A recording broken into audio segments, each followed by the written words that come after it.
What's up, everybody? It is the Best Podcast Move, and today I am reviewing the Medium for the Xbox Series X, and it's also available for the Series S and PC.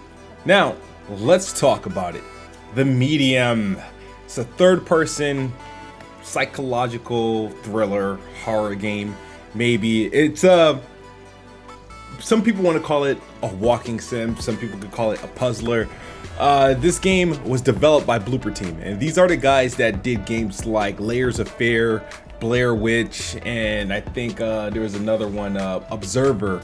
But the difference between the Medium and all the other games were more so walking sort of fright games, like, you know, it's first person, and it's like, I don't want to say point and click, but it was more so, it was all the other games were more so in from a first person perspective. This game, the Medium, is their first attempt in like a third person perspective. And I must say at the start of this video, I mean, in regards to the Medium, that this is easily Blooper Team's best work yet to date. Whether it be, you could tell like the budget it was higher than their previous efforts. Voice acting, story, music, the score, everything about the Medium just kind of screamed upgrade over their previous games. Now, the hype around this game, or like the intrigue behind the Medium, is that yes, it was exclusive for the Xbox Series X and S, so it was the first true Xbox Series next gen game, you know, that's available. It did not come out for Xbox One. It's also available for PC. Sure, they're doing some next gen stuff.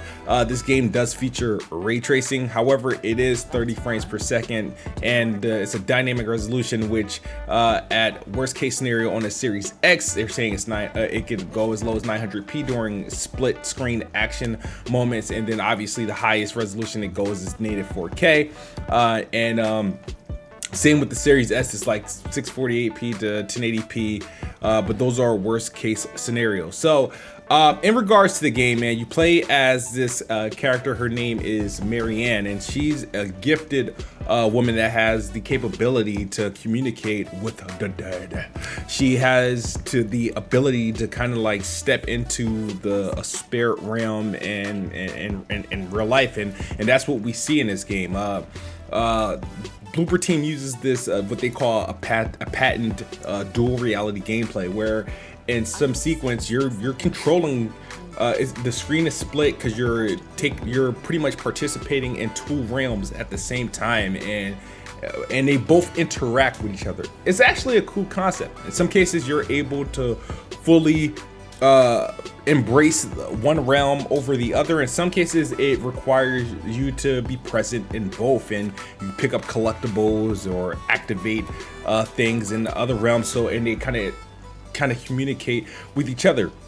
This game does have its spooky moments. You're pretty much on a quest to pretty much find out, you get a mysterious call from this guy named Thomas, and he obviously knows who Marianne is, but Marianne clearly doesn't know who he is. But his call was convincing enough to send Marianne onto this haunted ass hotel, where she's greeted by this creepy little girl who's from what I believe to be like a ghost, but because Marianne can only see her in the spirit realm, but she communicates with her, she kind of assists her, and you go on these quests kind of just finding out about these stories and people's, like, you know, spirits being left behind, and you're setting them free.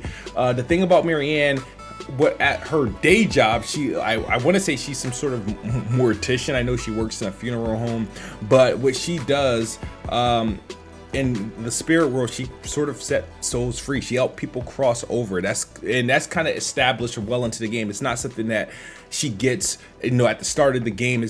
You're playing a game with her already having this ability. It's something that she deals with and she struggles with, and she, you know, try to cope with it. But a lot of the stuff unfolds while you're playing this game. We learn more about Marianne, learn more about who these people are and how they all connected and how it all eventually connects to her. One of the things I can't appreciate about the story from the Medium is that it's an amazing story, great story.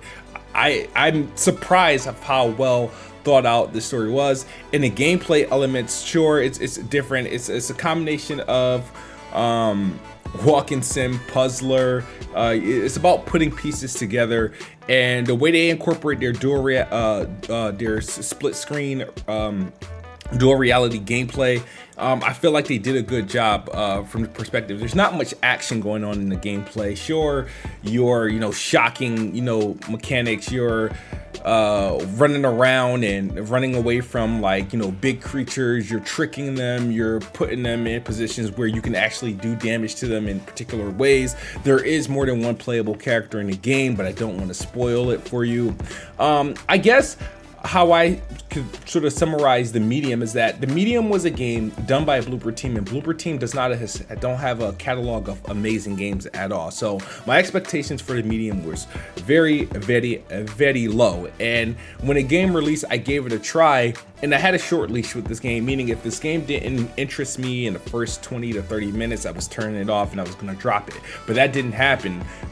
It started off well, and the game has like a perfect pace where it keeps the same level of play, of interest and intrigue throughout the entire experience. Sure, there are times where there's peaking, where things happen that excites you more.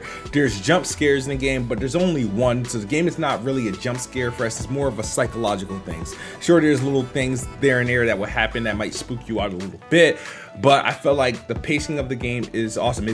For me, it took me about 8 to 10 hours to complete the game. I got about 86% of the achievements. I'm missing 3. Unfortunately, there were some missable achievements that I missed out on. But you will enjoy your time with this game if you're not really sensitive to the theme and stuff like that. But I feel like Blooper Team did a good job. I liked all the characters incorporated in the game, the voice acting, the level design. The set pieces that do occur, they're minimum, but there are set pieces that do occur that makes the game look really good. In some areas, ray tracing looks better than the others. Visually, you're not going to look at this game and say, oh my god, this is a next gen game, this is what the Xbox Series X can do, because it's not. There's games on Xbox One that visually looks better, but in terms of what it's doing and the fact that it's limited to 30 frames per second, I can't imagine how it would run on last gen hardware.